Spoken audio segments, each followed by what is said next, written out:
하나님의 말씀 히브리서 12장 14절에서 17절까지 하나님의 말씀 받들어 있습니다. 말씀 받들어 있습니다. 말씀을 교독하겠습니다. 모든 사람과 더불어 화평함과 거룩함을 따르라. 이것이 없이는 아무도 주를 보지 못하리라.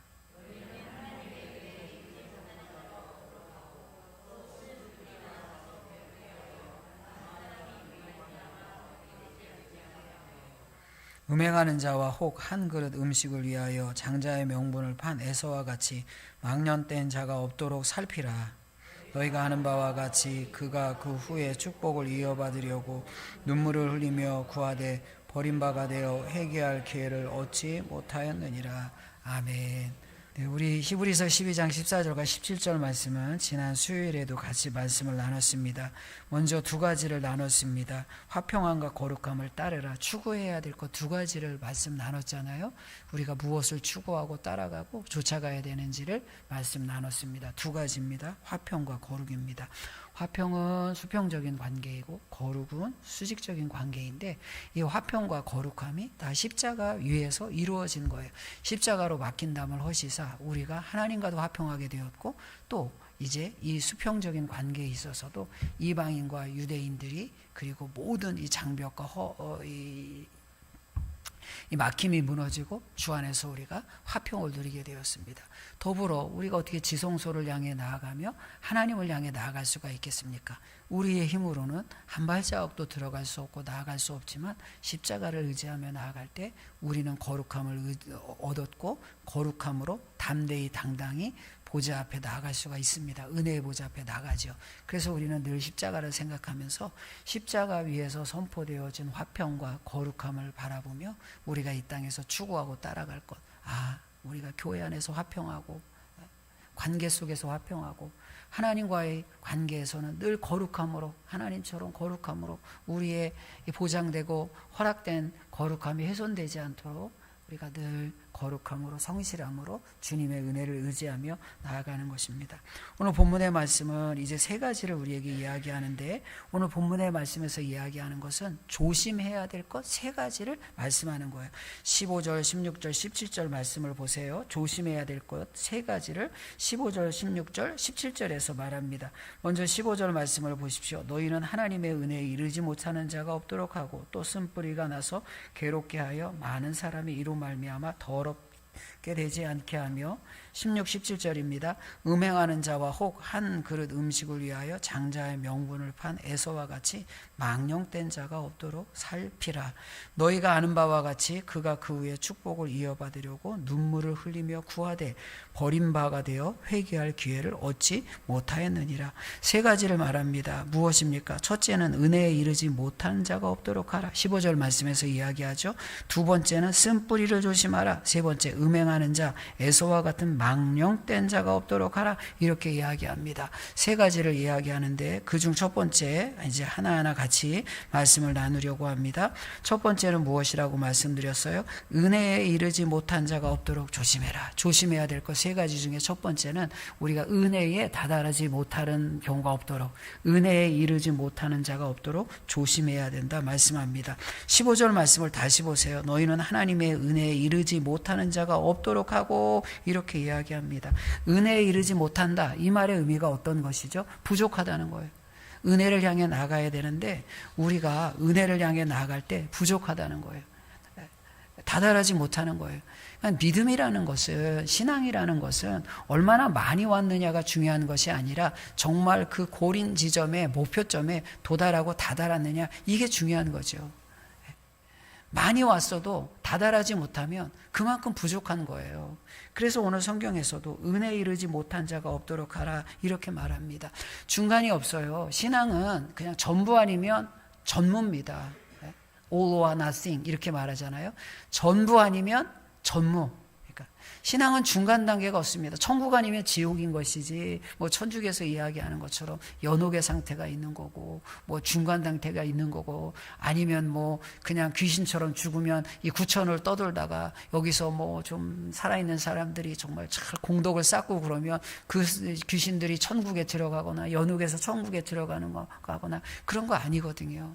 은혜 아니면 그냥 아무것도 아닌 그러니까 99점을 맞아도 모자란 1% 때문에 우리가 충분히 은혜에 들어가지 못하면, 은혜의 강물에 잠기지 못하면, 부족한 1% 때문에 은혜까지 이르지 못한 거예요. 그러니까 우리가 신앙생활 할 때 나는 99점짜리다. 그냥 점수를, 그 수준을 매기면서 누구는 뭐 50점, 누구는 90점, 누구는 70점, 누구는 80점 이렇게 매기는 것이 아니라, 우리가 진짜 믿음으로 살고 신앙 안에 산다는 것은 하나님 안에서 십자가를 의지하며 다 100점짜리로 살아가는 것입니다. 성경 말씀을 볼게요. 마가복음 10장 21절 말씀입니다. 예수께서 그를 보시고 사랑하사 이르시되 내가 아직도 한 가지 부족한 것이 있으니 가서 내게 있는 것을 다 팔아 가난한 자들에게 주라. 그리하면 하늘에서 보화가 내게 있으리라. 그리고 와서 나를 따르라 하시니, 이렇게 말합니다. 말씀에 보면 한 가지 부족한 것이 있으니 이 말씀을 하는데, 이 말씀이 오늘 읽어드린 15절 말씀에 이르지 못하는 자, 이르지 못했다는 말과 똑같은 말이에요. 근데 오늘 읽어드린 마가복음 10장 21절 말씀은 어떤 말씀이죠? 부자 청년이 있어요. 율법도 지켰어요. 신앙으로 살았습니다. 열심히 살았습니다. 정말 이렇게 율법을 잘 지키는 사람이 없지요. 드물지요. 근데 예수님이 물은 거야. 너 한 가지 부족한 게 있다. 너의 재물을 팔아서 가난한 사람에게 주라. 이렇게 말합니다. 근데 이게 한 가지가 뭐예요? 이 사람은 이 한 가지가 전부였던 거예요. 가지수로는 한 가지인데, 그러나 다른 거 다 할 수 있지만 이거는 절대 못하는 거예요. 그러니까 예수님이 정확하게 꼬집어서 너 그거 부족한 거야. 그게 아무것도 아닌 거야. 그것 때문에 은혜에 이르지 못하는 거야. 이게 진짜 부족한 거야. 이렇게 말하는 거예요. 99점짜리죠. 99점 받았지요. 그러나 우리가 100점 은혜에 이르지 못하면, 하나님의 은혜 가운데 나아가지 못하면 어떻습니까? 99점도 영적인 기준으로는 0점이라는 거예요. 그러니까 우리가 얼마나 많이 했느냐, 이게 중요한 것이 아니라 정말 내가 은혜 가운데 살아가느냐, 예수님의 은혜를 생각하며 십자가의 은혜 가운데 살아가느냐, 이게 더 중요한 것입니다. 그냥 우리의 삶을 십자가에 비춰보며 정말 십자가 위에서 내가 죽고 십자가를 붙잡고 십자가의 은혜로 거룩하게 되어지고 십자가의 은혜로 화평한 삶을 누리며 살아가는가, 그것이 훨씬 더 중요하다는 거예요. 그냥 우리가 늘 은혜를 붙잡고 은혜 앞에 나가야 됩니다. 성경이 말합니다. 시편 23편 1절 말씀입니다. 여호와는 나의 목자시니 내게 부족함이 없으리로다. 이렇게 말씀합니다. 그 여호와는 나의 목자시니 여호와 하나님은 부족함이 없대요. 그러니까 은혜에 이르지 못하다는 것은 부족하다는 것인데, 하나님은 부족하지 않아요. 그럼 부족한 게 뭐죠? 내가 부족한 거예요. 부족함이 없는 하나님께로 나아가는 나의 발걸음이 부족한 것이고, 그 믿음이 부족한 것이고, 철저히 십자가를 붙잡고 나아가는 나의 신앙의 고백이 부족한 거예요. 하나님이 부족한 것이 아니라 나의 믿음이 부족하다는 사실을 깨닫는 것입니다. 그리고 은혜를 향해서 날마다 한 걸음씩 나아가야 합니다. 은혜는 과거형도 아닙니다. 그리고 어제의 은혜가 오늘을 보장하는 것도 아니에요. 믿음도 마찬가지죠. 어제의 믿음이 오늘의 나를 보장하는 것이 아니라, 믿음과 은혜는 늘 현재형입니다. 어제는 어제로 지나간 거예요. 그냥 추억으로, 어제의 추억으로 오늘을 보장할 수가 없는 거예요. 오늘은 오늘 하나님께서 요구하는 믿음이 있고 은혜를 향해 달려가는 나의 발걸음이 있어요. 요구하시는 발걸음이 있어요. 부족함이 없는 하나님을 향해서 우리가 부족함이 없는 발걸음으로 나아가야 합니다. 그럴 때 주님께서 우리에게 허락하시는 은혜 가운데 들어갈 수 있고 은혜에 다다를 수가 있습니다. 그러니 우리가 하루를 시작하면서, 하루를 살아가면서 늘 고백하고 생각해야 돼요. 내가 오늘 은혜 가운데 있는가? 나의 생각과 나의 결정과 나의 선택이 은혜 안에 있는 결정이고 선택인가를 생각하고 늘 은혜 가운데 거하기를 소망하고 또 간절히 원하며 달려가는 은혜의 발걸음이 되어져야 합니다. 두 번째는 무엇이죠? 성경 말씀을 다시 보세요. 15절 말씀입니다. 너희는 하나님의 은혜에 이르지 못하는 자가 없도록 하고 또 쓴뿌리가 나서 괴롭게 하여 많은 사람이 이로 말미암아 더럽게 되지 않게 하며, 이렇게 말합니다. 두 번째 조심해야 될 건 무엇이죠? 쓴뿌리를 조심하라, 이렇게 말합니다. 쓴뿌리를 조심하라. 성경은 뿌리에 대해서 종종 이야기합니다. 로마서 11장 16절과 18절 말씀입니다. 제사하는 처음 익은 곡식가루가 거룩한 즉 떡덩이도 그러하고 뿌리가 거룩한 즉 가지도 그러하니라. 또한 가지 얼마가 꺾이었는데 돌 감람나무인 내가 그들 중에 젖붙임이 되어 참 감람나무 뿌리의 진액을 함께 받는 자가 되었은즉 그 가지들을 향하여 자랑하지 말라. 자랑할지라도 내가 뿌리를 보존하는 것이 아니요 뿌리가 너를 보존하는 것이라. 이렇게 말씀합니다. 뿌리가 중요한 거죠. 진짜 이거는 이제 비유로 이야기하는데 삶에 있어서 모든 삼라만상의 모든 자연의 이치에 있어서 식물에 있어서 뿌리가 중요한 거죠. 뿌리가 튼튼하지 않으면 나무와 식물이 건강할 수 없고 열매를 맺을 수가 없습니다.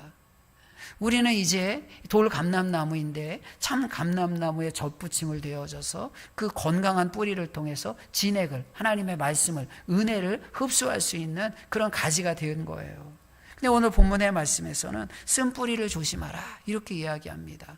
그러면 우리가 조심해야 될 쓴뿌리가 무엇일까요?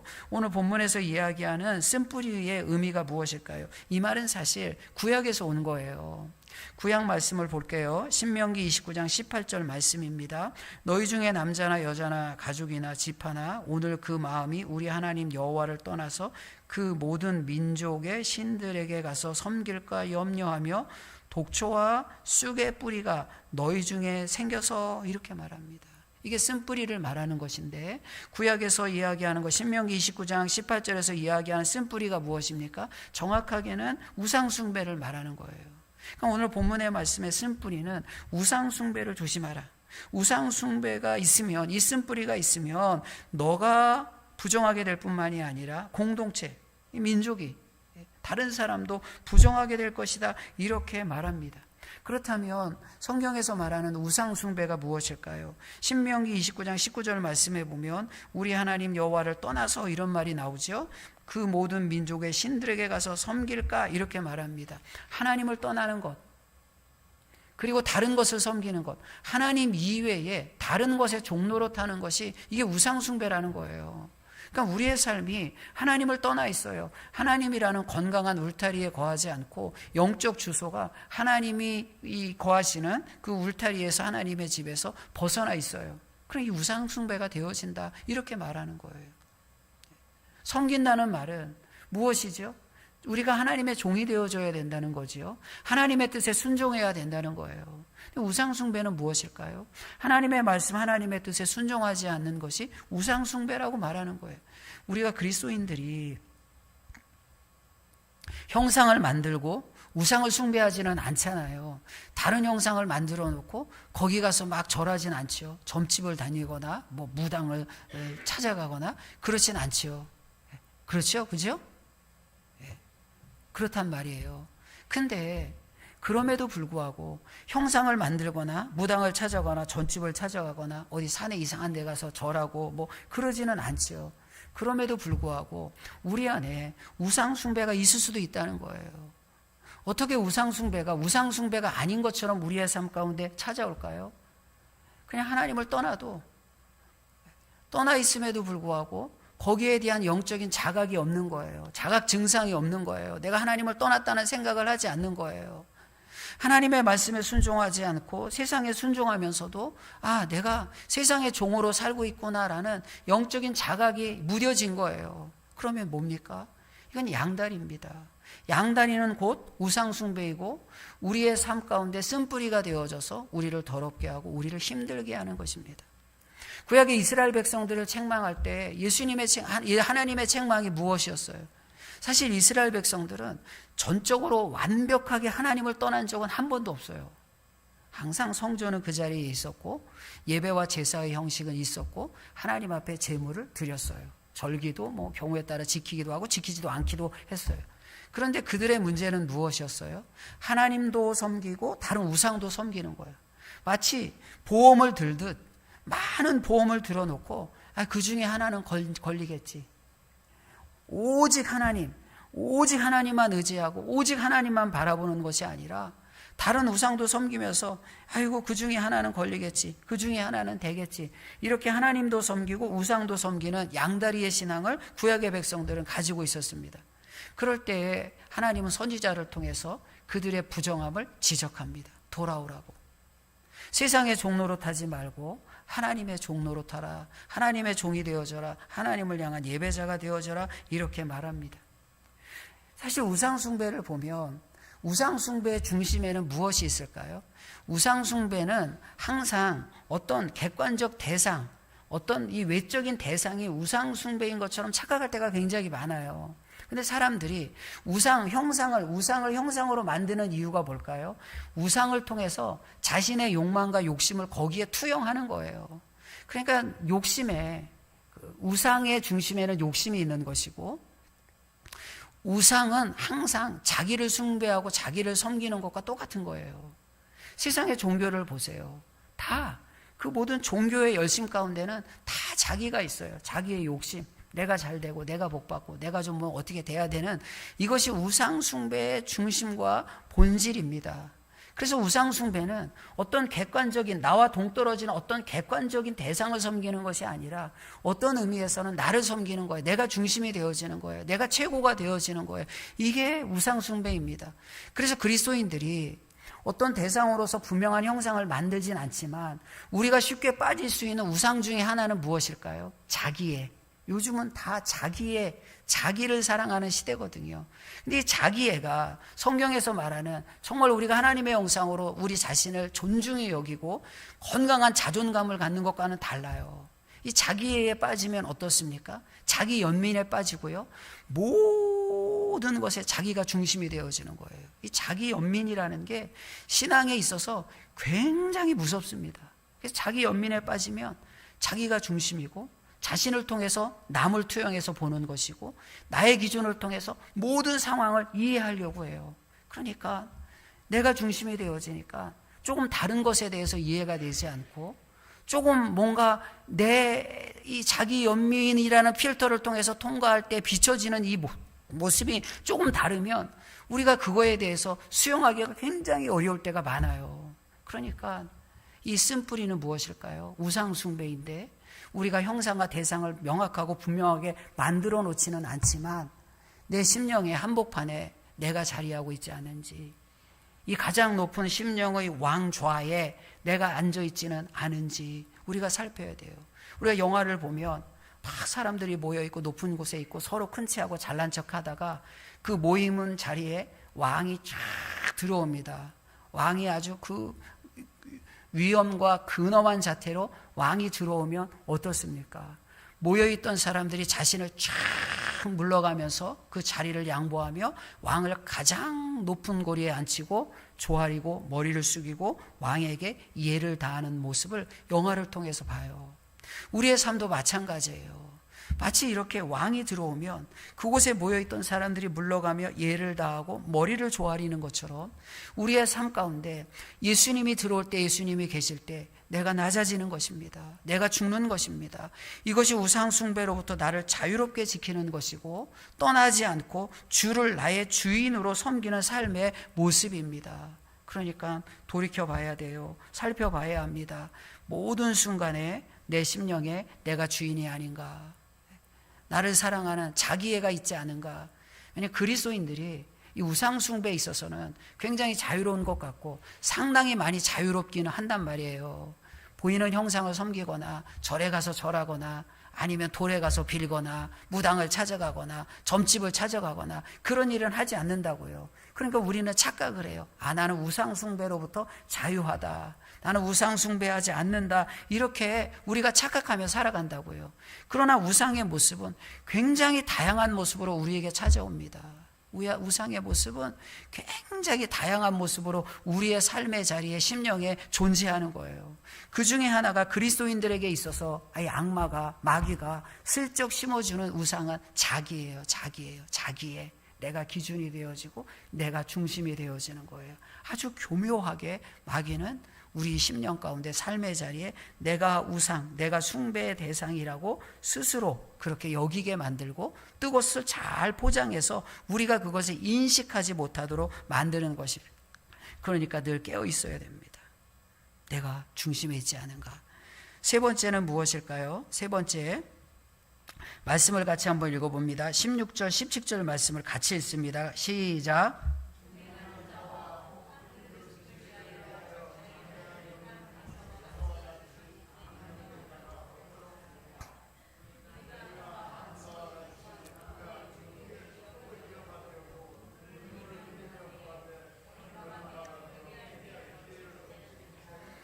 음행하는 자 혹 한 그릇 음식을 위하여 장자의 판 명분을 판 에서와 같이 망령된 자가 없도록 하라.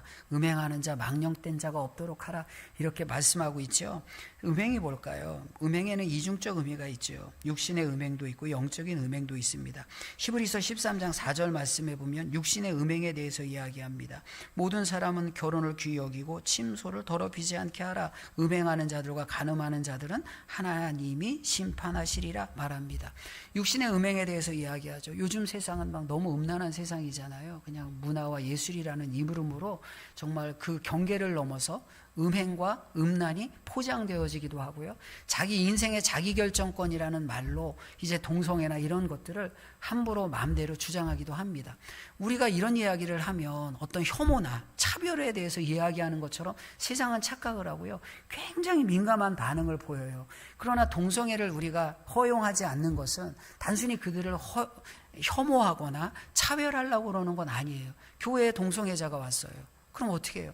그들을 품어야 되죠. 그런데 품때 그들의 현 상태를 인정하고 그들의 현 상태를 그대로 유지하도록 도와주는 것이 아니라 하나님의 말씀으로 우리의 인생은 다 수정되어져야 됩니다. 단순히 동성애뿐만이 아니라 나의 잘못도 하나님의 말씀에서 벗어나면 다 수정해야 되는 것이고 다 회개해야 되고 고쳐야 되는 거예요.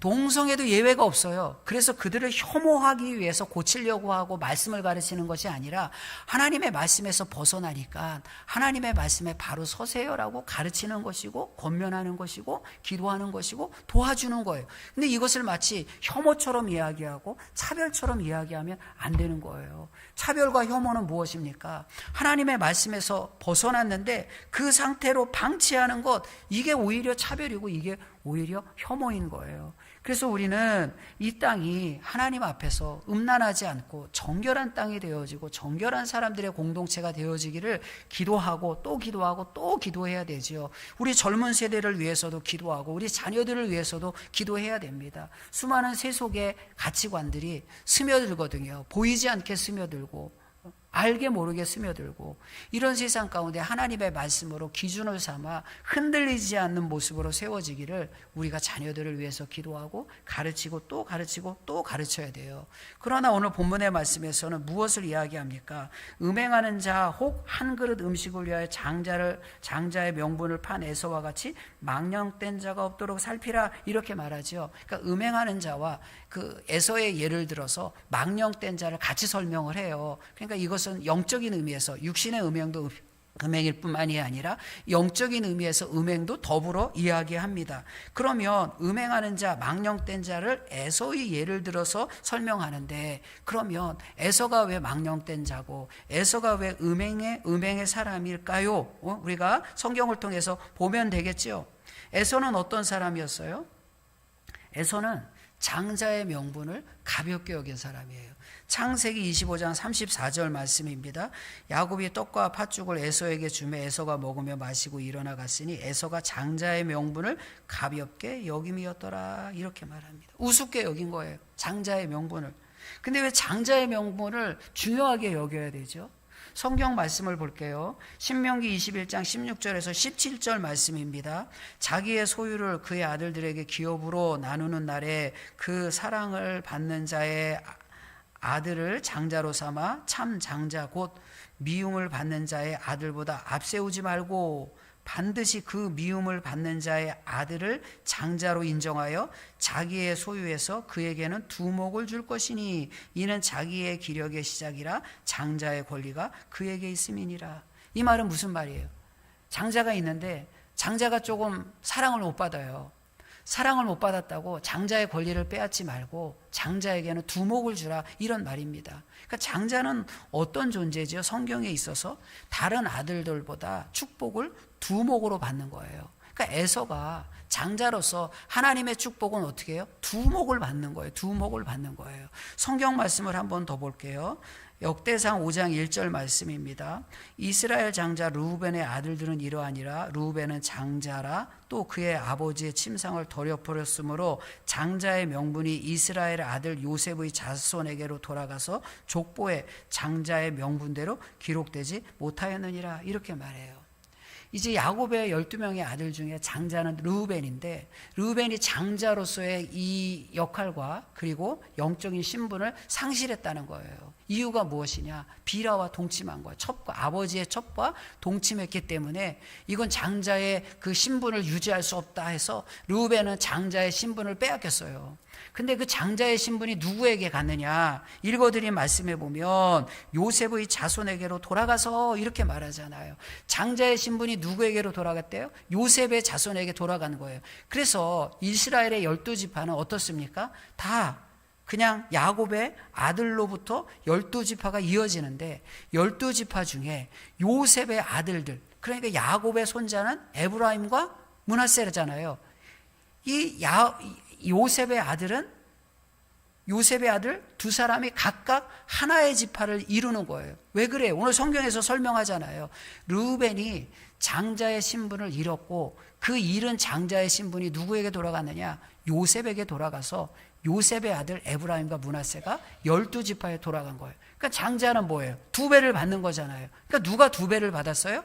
요셉이 2배를 받았다는 거예요. 근데 지금 에서의 이야기가 나오는 게 뭐예요? 이걸 무시했다는 거예요. 하나님의 축복을 무시했어요. 근데 어떻게, 무엇 때문에 무시했어요? 왜 망령된 자라고 말하고 이 음란한 자라고 이야기하냐? 성경이 왜 그렇게 말할까요? 무엇 때문에 에서가 이 장자의 신분을 무시하고 팔았어요? 팥죽 때문에, 배고픔 때문에, 순간의 배고픔 때문에 하나님의 축복을 바꿔치기 하는 거예요. 순간의 굶주림을 이기지 못하고 하나님이 주신 영원한 축복을 이 죽 한 그릇과 바꿔치기 하는 거예요.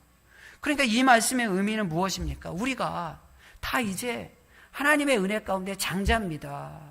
예수님의 은혜로 예수님의 보혈을 덧입고 하나님의 자녀가 되어지는 거예요. 하나님의 자녀가 되는 권세가 있어요. 그래서 하나님께서 장자에게 주시는 축복이, 하늘의 축복이, 영적 축복이 우리 안에 있습니다. 그런데 이 영적 축복이 있는데 마치 에서와 같이 세상의 배고픔 때문에, 이 육신 때문에, 육신의 배고픔 때문에 하나님이 주신 영적 축복을 바꿔버린다? 팔아버린다? 그러면 안 된다는 거예요. 이게 세상과 짝하며 살아가는 음란한 것이고 망령된 것이다라고 말하는 것입니다. 그러니까 우리 안에 에서의 죄가 있는지 없는지 조심하고 살펴야 된다는 거예요. 나를 점검해야 되는 것입니다. 신앙을 세상의 배고픔 때문에, 육신의 배고픔 때문에 팔아버리거나 바꿔버리거나, 신앙의 우선순위가 뒤죽박죽 되어져요. 우선순위가 바뀌어 있어요. 그러면 안 되는 거죠. 에서가 배고픔 때문에 장자의 명분을 팔잖아요. 우리가 때로는 세상에 살면서 배고플 때가 많습니다. 바꿔버리고 싶을 때가 많죠. 육신의 배고픔이 있고 필요가 있고 그럴 때가 많죠. 세상은 그냥 참, 세상을 산다는 게, 오늘도 제가 말씀을 묵상하면서 그런 생각을 했어요. 섞여 살지만 구별된 삶을 살아가야 되는데, 섞여 살지만 구별된 삶을 살아가는 게 참 어렵거든요. 여기에 무엇인가 다른 물감을 섞거나 다른 어떤 액체를 섞으잖아요. 그럼 이렇게 흔들면 완벽하게 섞이거든요. 근데 우리의 삶의 현장은 마치 이 물에, 순수한 물에 다른 무엇인가를 섞어 흔들어 놓는 것처럼 우리의 삶의 현장은 그래요. 그래서 섞여서 사는 거예요. 우리가 세상에 섞여서 사는 거예요. 근데 섞여 살지만 거기서 구별된 삶을 살아가는 거예요. 차라리 물과 기름이어서 아예 안 섞이고 저 산에 들어가서 살고 우리끼리 살고, 불교처럼 그냥 산에 그냥 집 짓고 살고 우리끼리 살면, 그러면 어떤 의미에서는 조금 더 나을 수도 있습니다. 그러나 우리의 삶의 자리는 이렇게 순수한 물에 이물질을 섞어서 흔들어 놓은 것처럼 삶의 자리는 섞여 있는 거예요. 섞여 있지만 영적인 본질은 구별된 삶, 세상과 하나 되지 않는 삶을 우리 스스로 이 거룩함을 지키며 살아가야 되는 거예요. 그러니까 너무 어렵지요. 너무 힘들지요. 거룩함을 유지하며 하나님의 말씀의 법칙으로 이 땅에 지금 현재 살아간다는 게 너무너무 어려울 때가 참 많습니다. 진짜 어려울 때가 많습니다.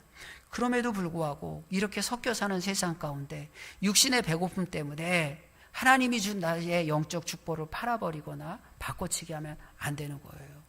에서의 잘못은 바로 그런 것이었어요.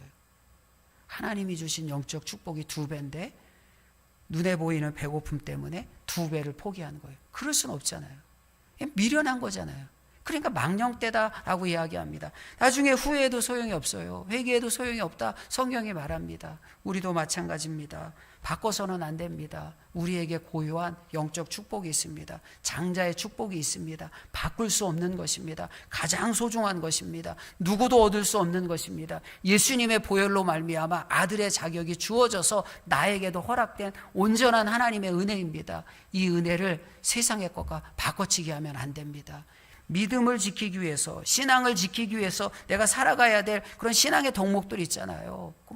너무 그건 간단한 거거든요. 기도합시다. 예배드립시다. 하나님 앞에 헌신합시다. 하나님 앞에 봉사합시다. 주를 위해서 합시다. 전도합시다. 이런 것들이 다 우리가 하늘의 복을 바라보면서 이 땅에서 해야 될, 지켜야 될 신앙의 덕목이라고요. 근데 세상의 것과 비교해서 바꿔치기 하고, 오늘은 이 세상의 일이 더 중요한데, 이게 더 소중한데, 우선순위가 뒤죽박죽하고, 그 에서처럼 살아가는 거라고 성경이 말하는 거예요. 에서를 굳이 이 히브리서에서 끌어들이는 이유는 그런 것들이 다 에서처럼 살아가는 거니까 그거 조심하라 이렇게 말씀하는 것입니다. 조심해야 됩니다. 말씀을 정리하겠습니다. 지난 시간에 우리가 추구하고 따라가야 될 것, 화평과 거룩함에 대해서 나눴습니다. 오늘은 조심할 것 세 가지를 말합니다.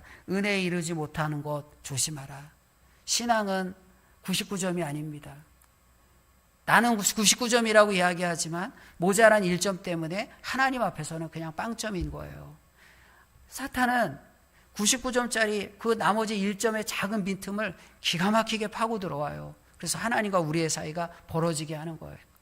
그러니까 늘 하나님과 내가 밀착되어져서 은혜의 강물에 푹 잠겨 하나님의 은혜를 누리는 삶을 살아가야 합니다. 십자가를 묵상하고 십자가에서 흘리신 예수님의 보혈이 나를 덮고 그 안에서 내가 완전히 보호되는 삶을 살아가야 됩니다. 이것이 은혜 중심의 삶이고 은혜를 소망하며 사는 것입니다.